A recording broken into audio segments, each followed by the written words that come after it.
कैकेयीमब्रवीत क्रुद्धो धन्वतेजसा।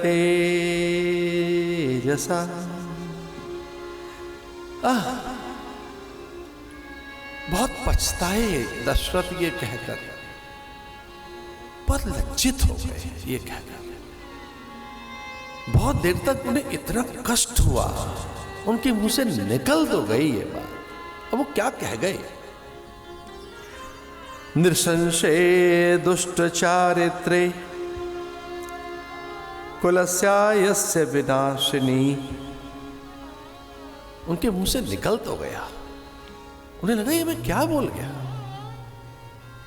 अपनी पत्नी को दुष्ट चरिता बोल गया। नृशंसे दुष्ट चारित्रे कुलस्यास्य विनाशिनी। किं कृतं तव रामेण पापे पापं मयापि वा। सदा मे जननी तुल्यां वृत्ति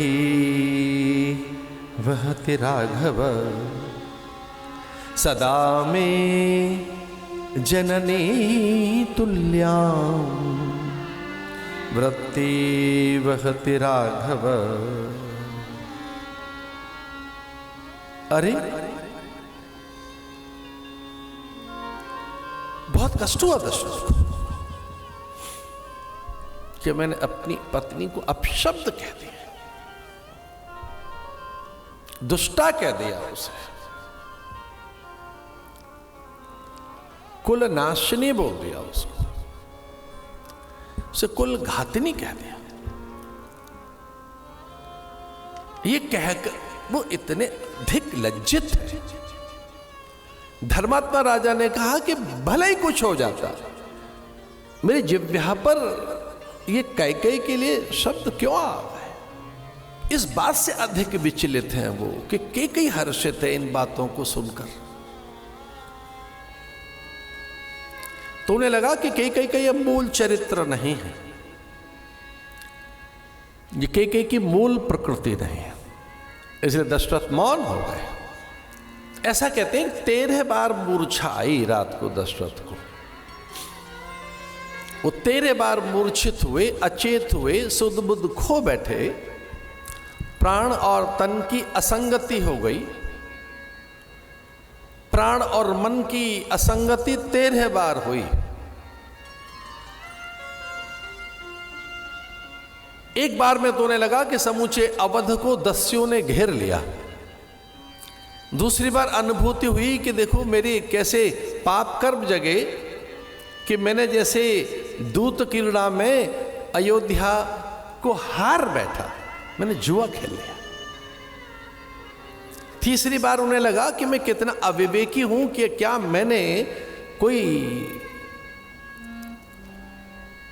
अशुद्ध आहार ले लिया, क्या मैंने ऐसा अन्न लिया है जिससे मुझ में पाप जगा और मैं विवेक और संयम खो बैठा। एक बार उनके मन में ऐसा आया, क्या कोई अभिचार कर्म हो गया अयोध्या के ऊपर।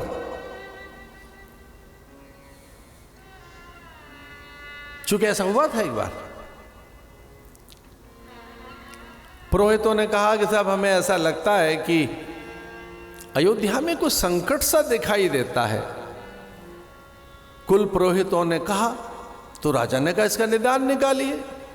गुरुदेव वशिष्ठ से पूछा गया कि पुरोहित कह रहे हैं कि कोई अयोध्या पे संकट आएगा। गुरुदेव ने कहा इन पुरोहितों से पूछो अयोध्या पे आएगा कि आप पे आएगा। अब पुरोहित भी कई बार अब उनको मिल जाए समय तो ज्यादा बता देते हैं। कई बार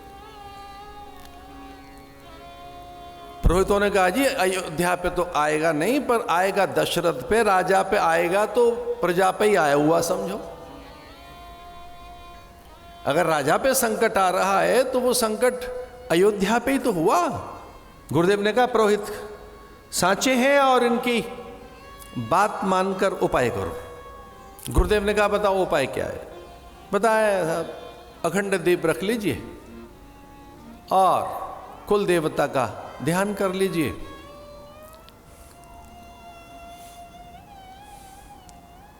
अब गुरुदेव से पता नहीं क्यों उनके मुंह से निकल गई ये बात कि इस अखंड दीप की रक्षा सीता करें तो ठीक रहेगी, क्योंकि सीता के सानिध्य में दीप रहेगा तो कोई अपकर्म दुष्कर्म हो ही नहीं सकता।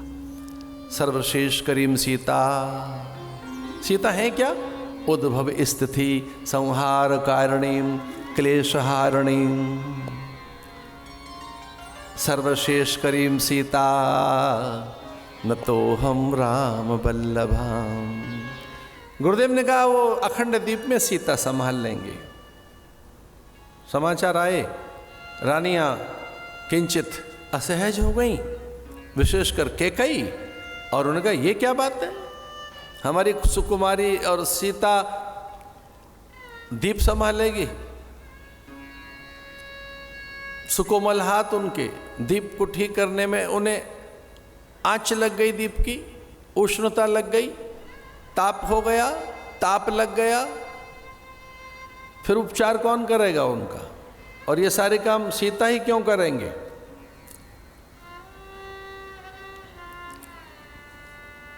थोड़ा विलंब हुआ आने में, तो गुप्तचरों से पूछा राजा ने कि भाई संदेश आ नहीं रहा है, अंदर से बात क्या हो रही है? गुप्तचरों ने कहा कि रानियां तो ऐसे बोल रही हैं। तो गुरुदेव ने कहा कि ठीक है फिर छोड़ो, सीता नहीं करेगी। सीता क्यों करती है? मैं अपने तप बल से ही अयोध्या के अनिष्ट की निवृत्ति करता हूं। हम आपके गुरु हैं, और कब से हैं आपके घर के गुरु? मनु काल से, इक्ष्वाकु वंश परंपरा के काल से। पता नहीं कितने राजा आए और गए, वशिष्ठ तो जस के तस हैं। तो गुरुदेव वशिष्ठ ने कहा कि कोई अनिष्ट आएगा तो फिर हम देख लेंगे। तो राजा 13 बार मूर्छित हुआ। एक बार में विचारा अन्न दोष है क्या, क्या मैंने द्वित क्रीड़ा में मैं हार गया अयोध्या को, क्या दस्युओं ने मैंने दुष्टों ने अयोध्या घेर ली, क्या असुरों ने आक्रमण कर दिया, अथवा तो कोई अभिचार कर्म हो गया। और अंत में बस वो एक ही बात सोचते रहे कि नहीं ऐसा कुछ नहीं हुआ है। अयोध्या अभिचार से नष्ट नहीं की जा सकती, अपकर्म से। अभिचार कर्म जानते हो क्या है? टोना टोटका किया कराया इधर उधर का। ग्राहकों से बात आप ढंग से नहीं कर रहे हैं, कह रहे दुकान बंद हो गई। आलस्य आपका है। उद्योग में प्रावीण्यता, कौशल, विवेक, विचार, अर्थ का निवेश आपको नहीं आता, कहते हैं व्यापार ठीक नहीं चल रहा। अब हम ये तो कहते नहीं उसे भैया तेरी गलती है। 13 बार मूर्छा में अंतिम बस वो एक ही बात कहते जाते हैं। तो कहते हैं हाँ बस एक ही भूल हुई है मुझसे, मेरी भूल है ये, मेरे पुण्य गए, मेरे सुकृत्य गए, मेरा शील चला गया, मेरे साधन खो गए, मेरे व्रत नष्ट हो गए। किसी की कोई भूल नहीं है ये। अगर राम से अब मैं विमुख हूं, अब राम से मुझे अलग विलग होना होगा। भोर में तो राम चले जाएंगे मुझे त्याग कर, तो राम अब मुझे त्याग कर चला जाएगा, तो ये किसी का इसमें कोई दोष नहीं है। अब तो ये दोष मेरा ही है। धर्मात्मा राजा कहता है मेरे पुण्य शिथिल हो गए, सुकृत्य नष्ट हो गए, मेरी पात्रता चली गई, मुझसे देवता नहीं रूठे हैं, मुझसे कोई देव अवज्ञा हुई है। मैं नहीं कभी कोई ऐसा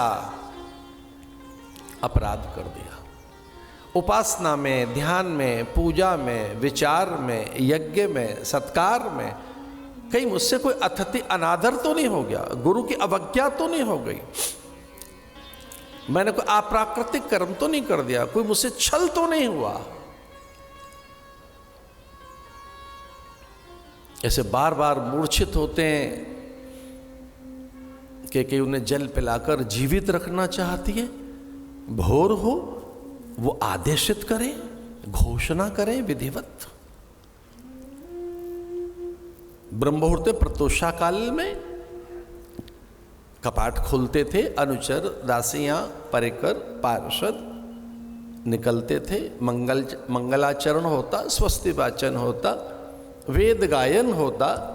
राजा स्नान के बाद विप्रों को प्रणाम करते, शीश झुकाते, आचार्यों को कुछ दान देते, सीढ़ियों से उतरकर गौ माता को गुड़ देते, उनको शीश झुकाकर 3 उनकी प्रदक्षिणा करते। लेकिन वहां आज ऐसा कुछ हो नहीं रहा है। मंथरा ने कड़े आदेश दिए न, और कहा यह मां का आदेश है, महारानी का आदेश है। यहां कोई दूत, अधिकारी, अमात्य, सचिव और सेवक इस महल में दिखना नहीं चाहिए। आचार्य ब्राह्मण नहीं आएंगे अभी, महारानी का आदेश है। पाव फटने को है, सूरज निकलने को है।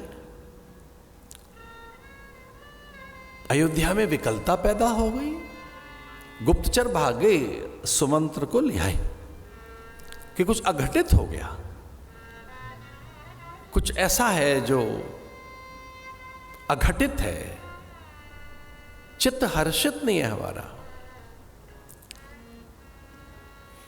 कई का महल म्लान है, दीप टूटे हुए हैं, मंगल कलश औंधे पड़े हैं, रात भर पता नहीं किसने फूल कुचल दिए, रंगोली अल्पना सब किसी ने हाथ से मिटाई है। अन्य महलों में तो ऐसा नहीं हुआ है। बंधनवार, तोरण द्वार, मंगल कलश, रंगोली, अल्पना, भित्ति, अंकण, भित्तियों पर जो सुंदर सुंदर चिन्ह बनाए गए, मंथरा ने आवेश में दोनों हाथों से पोंछ दिए, घट तोड़ दिए, दीप बुझा दिए, कदली स्तंभ काट दिए उसने, फूलों को नोच नोच कर, कदली पत्रों को कुचल कर, ऐसा भयानक अपशगुन किया मंथरा।